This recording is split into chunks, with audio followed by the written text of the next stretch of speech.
Guys, I gotta tell you. I absolutely love and hate politics at the same time. I love and hate politics. Okay?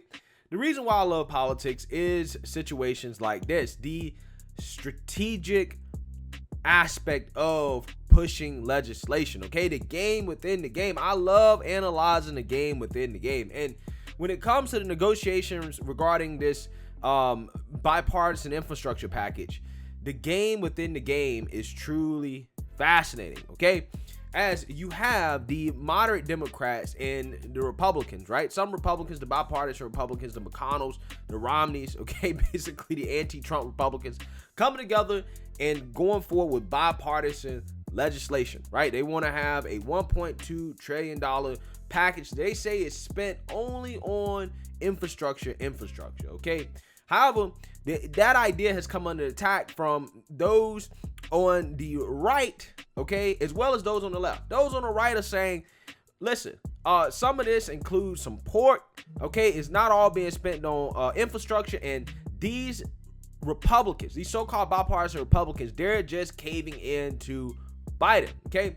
The progressives are saying it does not go far enough. It's not doing enough. We need to spend more money, and they want that other reconciliation package, that $3.5 trillion reconciliation package, to go on top of that, okay? So there's kind of a fine line, okay, that has to be walked here in regards to the moderate Democrats and the establishment GOP anti-Trump Republicans trying to get this deal done, okay? But what we do know for sure is that they don't want anybody to read the damn bill, okay? It's 2,000 pages long, 2,000 pages, okay? Nobody's reading that, okay? And word on the street is that there's some funky stuff in there, okay? Word on the street, they're talking about potentially imposing a mileage tax, okay, to try to pay for it. They're basically talking about trying to come down on crypto. Ted Cruz has been ranting on Twitter about that, right? The regulations that are potentially going to come from this infrastructure package on cryptocurrency, okay? And obviously they're going to be handouts for Wall Street. They're all going to get paid, okay? But I'm just saying, listen, might not be a bad idea to look at some infrastructure companies, some infrastructure indexes.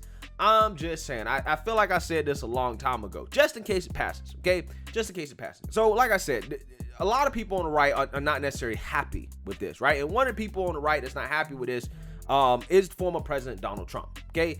He's not happy with it, right? And Christie has a theory for why President Trump is not happy with this bill that I want you guys to listen to, because I really want to break this down and analyze this and then go from there, because this actually is a very interesting conversation. Take a look. Coming out to Chris Christie, he says they may get 70 votes in the Senate. Large Republican vote for it as well, despite the fact that former President Trump is saying tank the bill. Well, he's saying tank the bill, I suspect, because he didn't do it himself. You think? Go out on a limb there. No, go, Chris, go ahead. Let it go.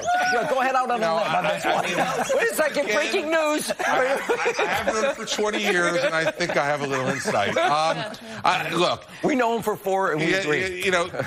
The bottom line on the infrastructure bill, I think, is that Republicans and a number of Republicans in the Senate have said, okay, we're willing to go out and do this. And the reason they're willing to do it is because there's broad public support for much of what they're talking about in the bill. Not all of it, but there never is for all of it, for much of it. If we start doing what Yvette wants to do and tie all the rest of it to that, the Republicans are going to walk. They just will. And they'll say, I'm walking because I support universal broadband, bridges, tunnels, airports. Fresh water. Fresh water. I don't support all this other stuff. And so this is a key moment for Democrats to decide, do they really want bipartisanship or don't they? Republicans disagree with you, like we just do, the same way you disagree with us on certain things. We're not going to support that. But we will support the stuff that's in that infrastructure bill, at least a large number will. And the question is, do you want to do that or don't you? All right, guys, so as you saw there, Chris Christie basically said that Trump was salty. He was salty about this bill because it wasn't passed under his administration, right? Because he wasn't doing it. That's why he was mad about it, right? And listen, I feel like I told you guys before in the past about this infrastructure bill in regards to Trump kind of trying to shoot it down. I don't blame him, right? I think Christie is right. Trump is mad about this infrastructure package being done under the Democrats, and he honestly should be. I do not blame him, okay? Because Trump has been releasing memo after memo after memo urging the Republicans do not go along with this, okay? And I'm going to read his latest one that came out yesterday in regards to him basically issuing another warning about this infrastructure package, okay? So let's read here.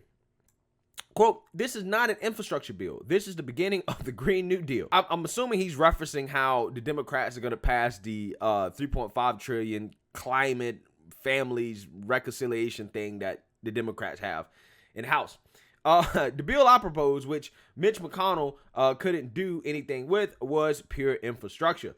I want what is best for America, not what's best for the Communist Democrat Party. This will be a big victory for the Democrats and will be used against Republicans in the upcoming elections. Schumer is using the threat of we can do it the hard way or we can do it the easy way in keeping people in town. McConnell never did that on a real infrastructure bill. Hopefully, the House will be much stronger than the Senate. Congratulations to Senator Bill Hagerty in remaining true to America first. Okay, so you notice Trump says here, the bill I proposed, which McConnell couldn't do anything with, was pure infrastructure. Basically, Trump is telling you right there, yes, I'm mad that the Republicans are signing up for this under Biden when they would not sign up for this under me, right? And if you guys remember, infrastructure was one of Trump's biggest promises, right? Unfortunately, he was not able to execute on that, not because of anything that he did. It's simply because Mitch McConnell and Paul Ryan said no. Right, early on when Trump first got in office, they made it clear. Mitch McConnell and Paul Ryan were not on board with infrastructure spending. Right, they did not want to do it. Okay, straight up. Right, they rather do the tax cuts and to fail to repeal and replace Obamacare. That was their agenda. Right, and that was kind of opposed to what Trump kind of campaigned on. Right, and you guys should understand about politics. I mean, listen, the president is not all that powerful when it comes to domestic policy. Now, Trump, you know, he had almost absolute authority over trade policy, right? But when it came to the domestic stuff, when it came to judges, when it comes to a lot of policies that goes on in the legislation, Trump does not have that much power over that, right? The president does not have that much power, just like Biden doesn't have that much power, right? The power really comes in the Senate majority leader and the Speaker of the House. Those are the people that really actually have power, right, in regards to legislation in this country, okay? And for as much as Trump pushed for this infrastructure package, right, he wanted to rebuild America, okay? He even agreed with the Democrats, right, at one point to actually do this. It never moved forward because the Republicans, Mitch McConnell, said no, right? They said no, okay? So Trump has a point here. Trump has a point because if he would have executed on his promise, this could have been one of those things that could have gave him a lot of leverage going into 2022, the election, right? It could have been one of those things that could have swung the election in his favor, right? But instead, what happened was McConnell said, no, we can't do this because we don't know how to pay for it, right? It's not paid for. We don't want to do deficit spending, right? That's basically what his excuse was, okay? And again, Trump tried this multiple times, right?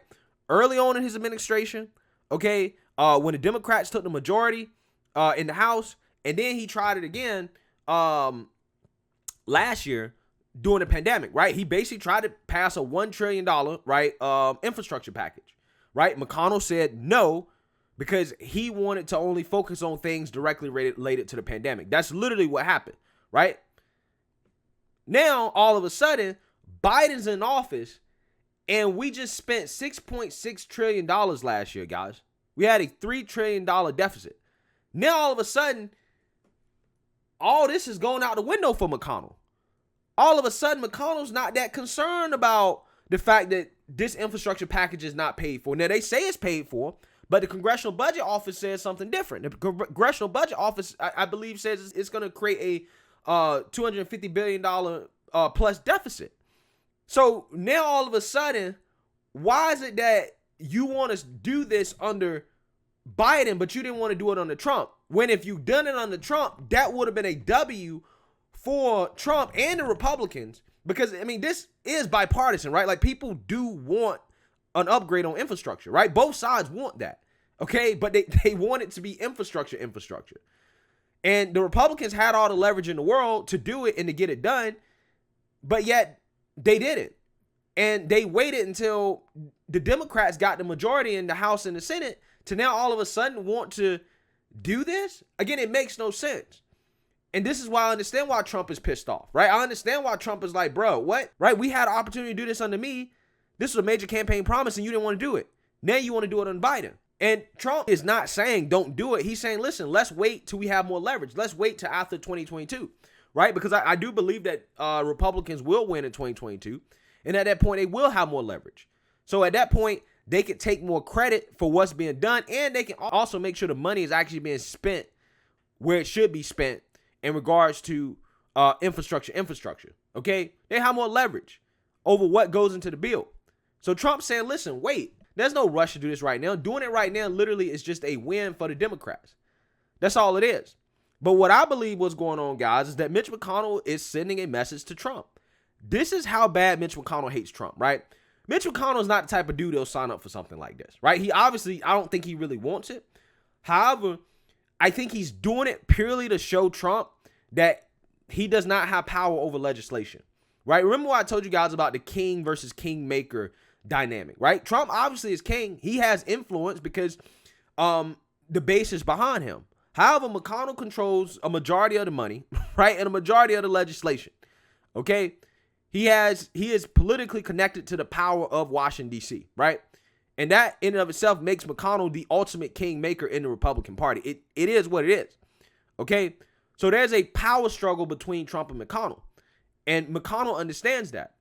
McConnell is basically saying, listen, we'll work with the Democrats on this. We don't care what Trump says. And this will basically help us distance ourselves from the influence of Trump.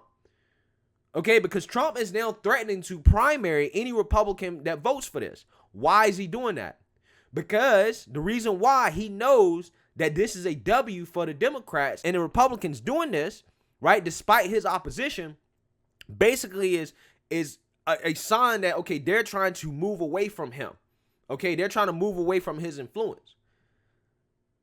And again, the fact that they did this, they choose to do this under Biden to potentially help a Democrat president and refuse to do it under Trump really shows you kind of where McConnell's head is on this, right? It really is a slap in the face to Trump, and people can joke and laugh about, oh, well, Trump's just mad. He has every right to be, man. I would be salty too. So like I said, this is an interesting political chess game going on here, and it will be very, very, very interesting to see who actually signs up to vote for this in the Senate, right? Which Republicans sign up to vote for this? Because again, those Republicans will be a target, right? Them voting for this bill is basically them saying, you know, we're going to buck Trump, right? And we're just going to take a chance and vote for this because we don't think that he has that much influence. Or a lot of those guys that are voting for it, they're also retiring as well, okay? So like I said, I mean, we will see, right? It's a gamble for any Republican that chooses to get on board with this because we really don't know the extent of Trump's ability to be a kingmaker, right? He's trying to be one, right? We know he won an election recently, and then he also lost one as well. But we really won't know until 2022 exactly how much influence Trump is going to have as a kingmaker in terms of getting people elected, okay? But Trump right now is trying to exercise his power as a kingmaker in terms of influencing the legislation. Ultimately, what probably is going to end up happening here is that the progressives, maybe, they will sink this in the House, right? Because it seems that the moderate Democrats are essentially forcing Nancy Pelosi to move forward with the bipartisan infrastructure package. They're saying, listen, you got to move forward with it. Don't worry about the reconciliation. Let's just pass this, okay? And the progressives, like, if we don't get our $3.5 trillion reconciliation, we're not going to vote for it. So it could be sunk by the progressives. Ultimately, it could be sunk by the progressives. We don't know, right? There's a lot up in the air when it comes to this bill. But I just wanted to break that down because I really think this is some fascinating politics going on with this infrastructure package. Let me know what you guys think.